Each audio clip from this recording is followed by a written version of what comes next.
Hola a todos, en este tutorial vamos a desarrollar brevemente los anglicismos ortotipográficos basados en la bibliografía de José Martínez de Sousa, reconocido académico español, actualmente presidente de honor de la Asociación Española de Bibliología.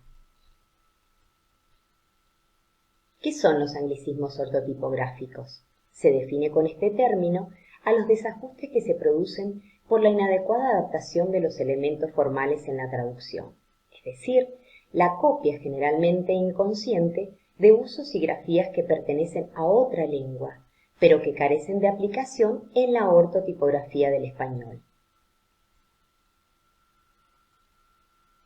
A continuación, vamos a desarrollar algunas diferencias ortotipográficas entre el español y el inglés.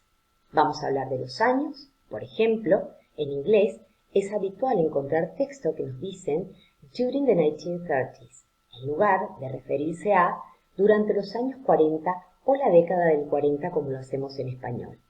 Además, los anglohablantes abrevian los años y para esto utilizan el apóstrofo. En español, esta grafía es innecesaria. Las fechas.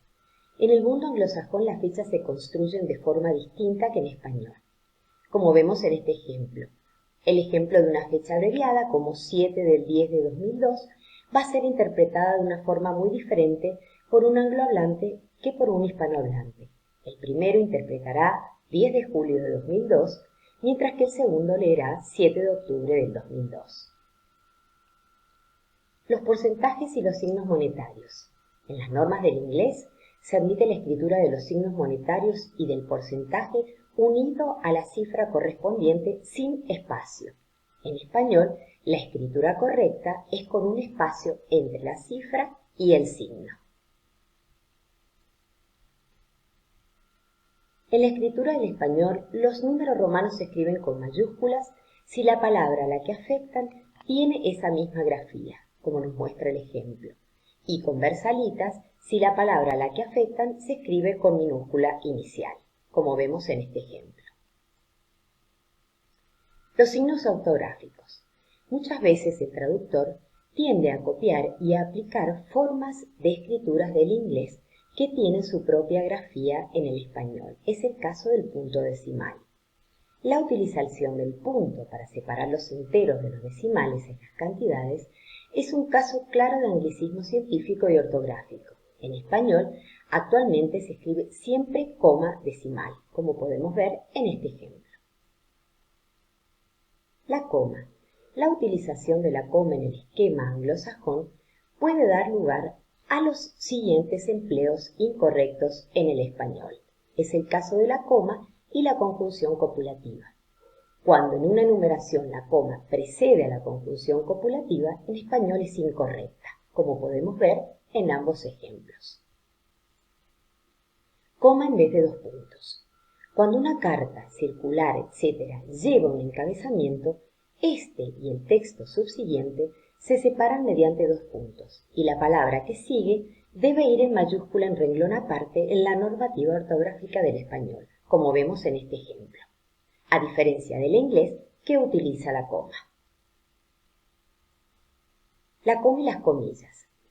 En los pensamientos y citas, cuando detrás de las comillas de cierre va coma, en inglés la anteponen a las comillas, como vemos en este ejemplo.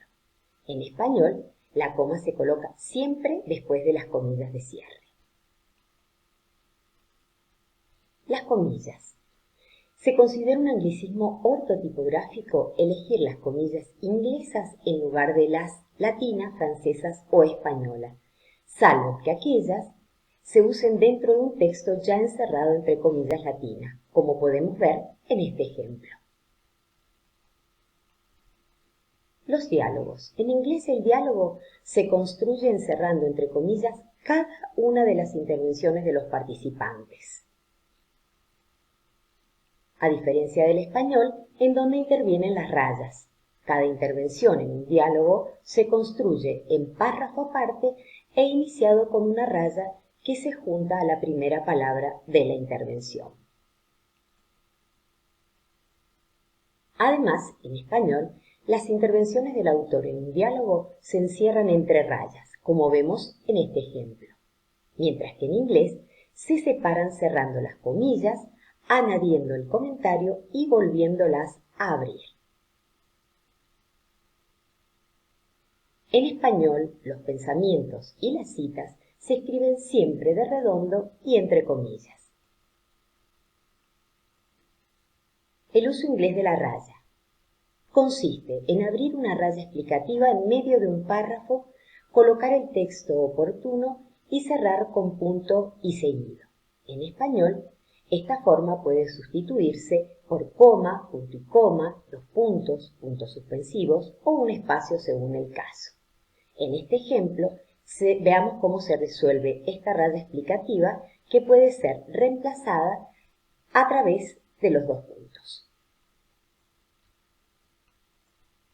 Y como conclusión, es importante tener en cuenta que como traductores debemos conocer las reglas ortográficas y ortotipográficas del español para no dejarnos influir por la escritura inglesa, ya que esto nos puede llevar a cometer importantes errores en un texto. Entonces, es trabajo del traductor adaptar la traducción lo más consciente y adecuadamente posible del texto origen al texto meta. Será hasta nuestro próximo encuentro. Muchas gracias y un saludo para todos.